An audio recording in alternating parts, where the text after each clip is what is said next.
Hello? Hello? Hello. It's time to discuss one of the most highly anticipated games of the year, especially for anyone who loves the asymmetrical horror genre, the Texas Chainsaw Massacre game, developed by Gun Media. Between the dates of the 25th of May and the 30th of May 2023, we were given access to the technical test, allowing players to experience a first look at the gameplay, characters, and some of the game's environments. Today we're going to be discussing what in my opinions were the strengths and some of the potential weaknesses of the game in its current form. To do this, we'll look at the core gameplay loop itself, some of the key gameplay mechanics, we'll be discussing the voice comm functionality in some detail, and some issues that I currently have and suggest adjustments and improvements to potentially alleviate those concerns. Before that though, one thing that I feel needs to be stressed. This was a technical test. Generally speaking, these are designed to test core functionality, stability, and performance, not game balance. The test build was a bare bones version, with many missing elements, such as matchmaking with friends, perks, progression, other characters, maps, and likely more. We won't be discussing balance because it was only a 4-day test, not long enough to judge that element, nor is it the full game, so again, feels very silly to discuss that element at this point, although didn't stop some. But anyway, let's discuss what the core gameplay was in a bit more detail.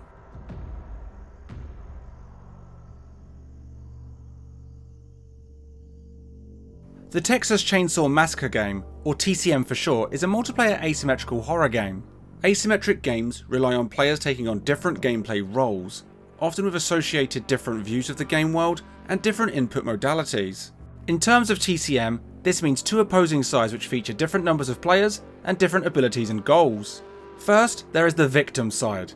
4 victims find themselves in the basement of the Slaughter family house, who must seek to evade detection to escape through one of the 4 varying exit points, each having their own unique abilities, but mostly working independently to find their way out. They can crouch, walk, and run with limited stamina. Further to this, they must find lock-picking tools to open secure doors and bone fragments to disarm traps, all while staying out of sight. They can utilise crawl spaces, gaps in the walls, or obstacles to evade, slow down, or lose their pursuers, with the goal in mind of escape through one of the 4 exit points, often require them to disable the generator, switch off the car battery, power the fuse box, or provide pressure to the gas-powered door. A relatively simple core loop, to evade the family, loot for items, and escape. The opposing side is known as the family, featuring 3 members of the Slaughter family. They start separated, and each provide unique support and abilities to prevent the victims from escaping. They can each attack their targets, unlock and relock doors, search hiding spots, and sprint for a time, with each having varying but limited stamina. Of the family, first there is Leatherface, the brute of the group, able to break down obstacles and permanently block off open crawl spaces. Beginning in the basement, he is the first obstacle for the victims. Next, there is the more hunter-like role with the hitchhiker. Beginning outside the house, it is his role to set up the defences, powering the generator, activating the car battery, and able to set up snares which are akin to bear traps. After this, he becomes somewhat the strongest pursuer as well, able to use crawl spaces and gaps like the victims can. He is only blocked by obstacles, needing Leatherface to assist in those situations. Finally, there is the support role, the cook. Starting inside the house, they can lock 3 doors with padlocks, giving an extra layer to slow down the victims. Then, they are set up to excel at feeding grandpa blood, which can provide intermittent aura reading for victim locations, and eventually total visibility at level 5. On top of this, they can use their hearing to locate victims as well. They are however the weakest in pursuits, being unable to follow victims through crawl spaces, gaps, or obstacles. He is there to pincer attack with his family more than anything. The family core loop is fairly straightforward on paper too. Protect the exits, feed grandpa, and kill the victims. So that's the core gameplay. There is a lot more detail though. For example, victims can escape their pursuers up above by jumping down holes back into the basement. They sacrifice their progress for safety, and the journey begins anew. But if I list every mechanic, this video will go on for too long. But hopefully this gives a rough idea of the goals and playstyle of the 2 sides. Now with that in mind, let's discuss what was good about the game.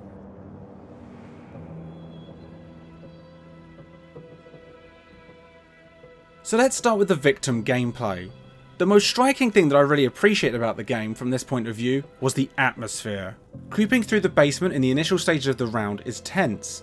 Hearing Leatherface's chainsaw revving in the background before he powers past, barely missing you in the corner of his eye, feels amazing, and the moments that follow leave a lasting atmospheric feeling.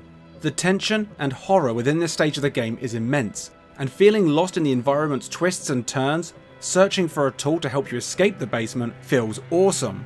If you do somehow manage your way out of the basement, you find yourself in a more open and yet more terrifying situation, as you now have to deal with an area plagued by the cook's locked doors and the hitchhiker's snares as you sneak through the next stage of this beautifully crafted environment. Finally, there is the high-octane pressure of seeing light at the end of the tunnel, as you disable the car battery and rush to open the gate to escape, or narrowly flee to the street with Leatherface revving behind you as you worry the cook is looking to repower that generator. The only recent game I can compare this to in terms of atmospheric feeling is Outlast Trials, where similarly you find yourself pressured by monstrous individuals and must rely on stealth through much of the game, but with TCM those are not AI hunting you, but real players. I will also add that the feeling of agency is also incredible. Agency is the satisfying power to take meaningful action and see the results of our decisions and choices. I think where I realised this was such a powerful tool in TCM was honestly when searching for a bone fragment. The sound-based minigame of trying not to be too loud at the cost of speed gives the player choice. If I hear a member of the family nearby, I can make a split-second decision. Hope they haven't heard me, stop, or quickly grab my bone fragment and run. This situation can occur when opening crawl spaces or even when lockpicking doors. It feels great, and again leaves the victim player feeling at the mercy of their own choices and the Slaughter family's pursuit.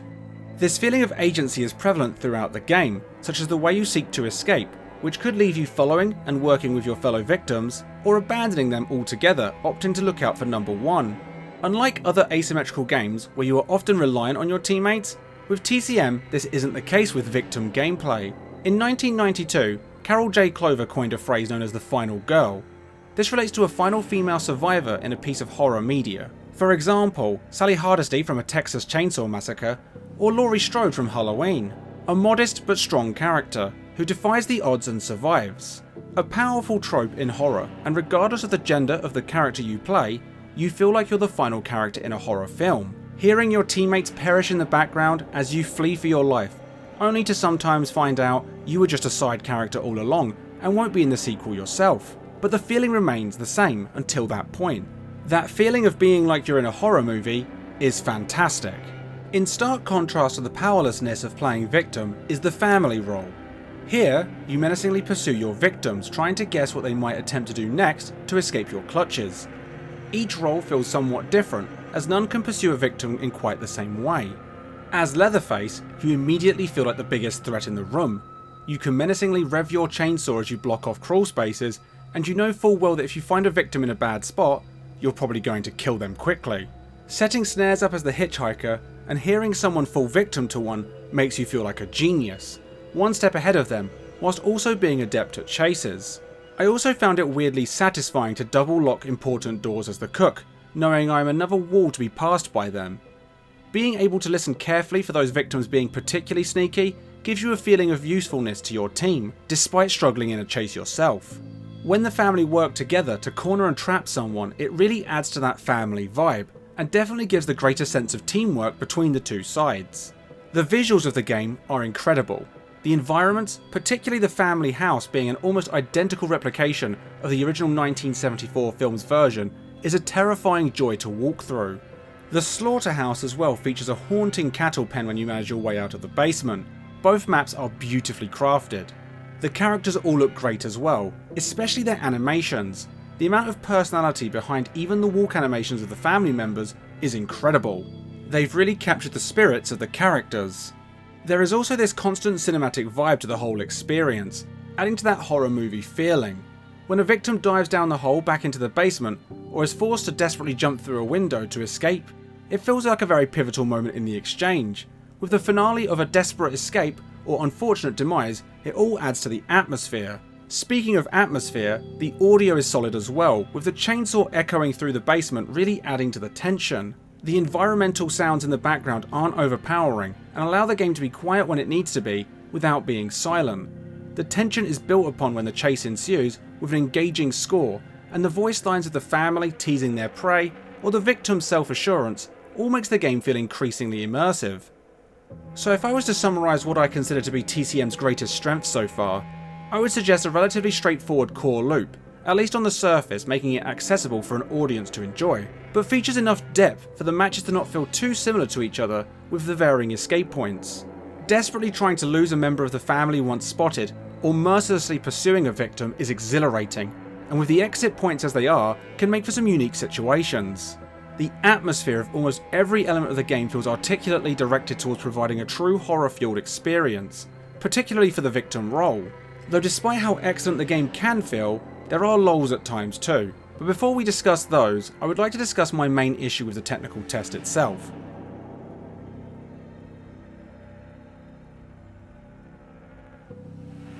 The Texas Chainsaw Massacre game technical test did not feature a way to play with your friends, so you had to rely on strangers to be your teammates as both victim and family member.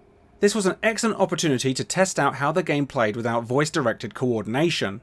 Now, as stated prior, victim gameplay, although being able to benefit from some open communication with your teammates, is not reliant on it. You can play solo and still have an enjoyable enough experience.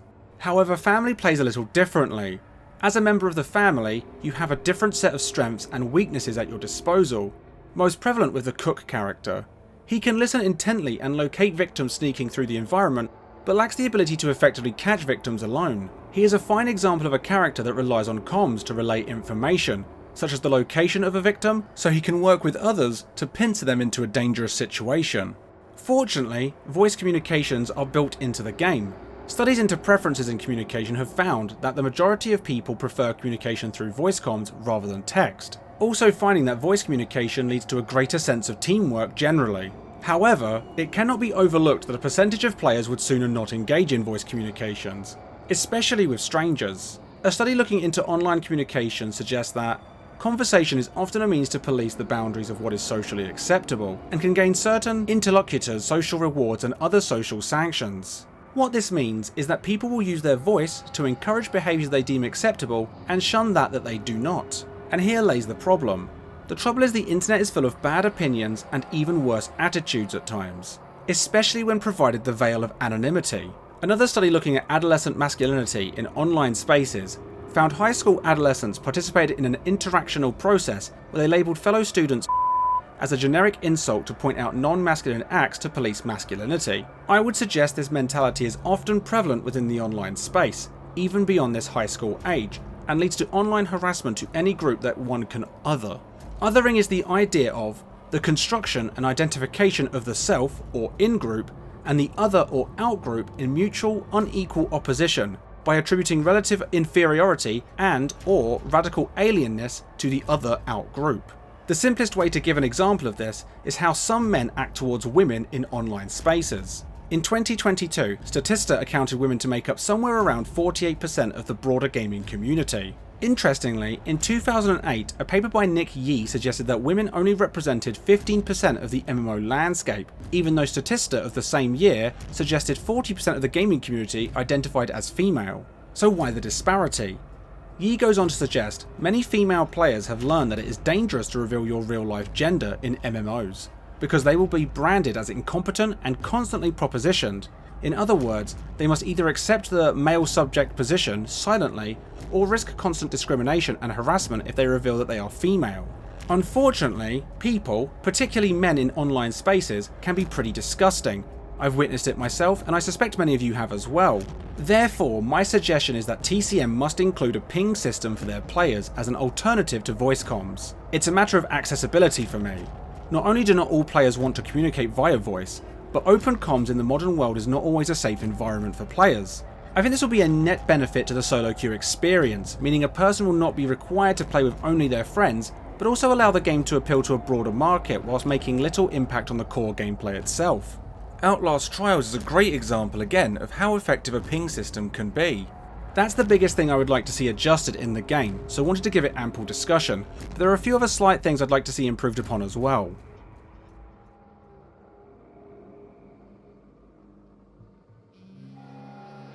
Again, this was just a technical test. It's very possible all of these issues might not be issues in the full game, when features are sharpened and finished. But all feedback is good feedback, right? Now prior to this, I stated it as a positive that the victims don't rely on each other to survive. Every character can feel like the final girl in any given match. However, there is one facet of this that feels like it could be fine-tuned a little more. There is a distinct lack of interaction between victim teammates as it stands. Outside of some voice lines when they're in close proximity, you can heal each other, but there really isn't much outside of that from a game mechanic perspective. Having said that, if you utilise the built-in voice comm system, you can share information and help guide your teammates to safety, or perhaps you can direct a Leland to stun an attacking family member to save your life. But this is more user driven rather than game driven. I would like to see more reason to stick together with your teammates occasionally. It's very possible this will already exist in the full game, as we are currently unaware of the full breakdown of how perks will work. It is very possible some perks might support nearby teammates in close proximity, such as with unlocking doors faster as an example. I won't go over this again in too much detail, but I do feel family members are incredibly reliant on voice comms as it stands, which as mentioned in the prior section might put off some people from playing that side. I believe the best way to allow everyone to be able to enjoy and participate in this role is a ping system. This would also bring greater sense of balance between teams which choose to use voice comms and those that do not. There are some pacing issues in the game at times, particularly in the later sections of the game. Once victims are dropping like flies, you can sometimes find the game to become fairly stagnant as the final one or two victims become sneakier and slower in movement, leaving the family to just feed Grandpa, which isn't particularly exciting at the moment either. Perhaps greater blood rewards for killing a victim to help power Grandpa up to level 5 could be one way to avoid this situation. Victim can feel somewhat deflating when you are quickly killed early on in a round. Honestly, I don't think there is a fix for this. I would only recommend an easy way to quickly search into a new lobby, much like Fortnite can feel. I believe the iframes of protection when a victim uses a crawl space can feel a little generous, making some loops unstoppable. But again, with proper communication tools, the teamwork can help resolve this issue. And a really small gripe, I know it adds to the cinematic vibe, but the Grandpa waking up cutscene feels a little disruptive to the gameplay flow at times. These next 2 points are very much, I know it's a technical test, but still worth mentioning. I would be very keen to see a much more fleshed out and developed tutorial system. Wordy explanations are never as good as doing, so an interactive tutorial could be a good move here. But it is tough because there are a lot of mechanics to explain for both sides. Tutorials are difficult and often underappreciated by players, but I think it's something that Gun need to focus on for the full release. Some minor user interface issues, such as the options menu being located in the lobby area, hopefully we can see that move to the main menu as well.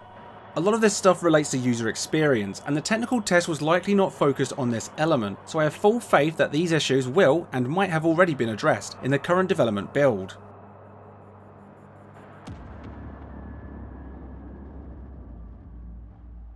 The technical test was a massive success. The gameplay generates some of the most polished horror aesthetic I have experienced in any asymmetrical horror setting. I'll be honest, I was not a fan of Friday the 13th the game, which was also developed by Gun, which in fairness never got to see its full potential. But this game has such a strong foundation already. I know there are some calls for the game to include silly dances like Friday the 13th had. I am not one of them. I really love the horror feel that the game has produced. The visuals and sound design are superb, and every element brings the world together. Every detail works in cohesion to generate an immersive experience. They have also already highlighted some upcoming adjustments the team is working on since the technical test, some of which I myself had some concerns over, which is a promising sign that they are listening and plan on being open about the direction and changes they plan for the game's future. Working in collaboration with Kim Henkel, original characters are also going to be added into the world, such as the upcoming family members Johnny and Sissy.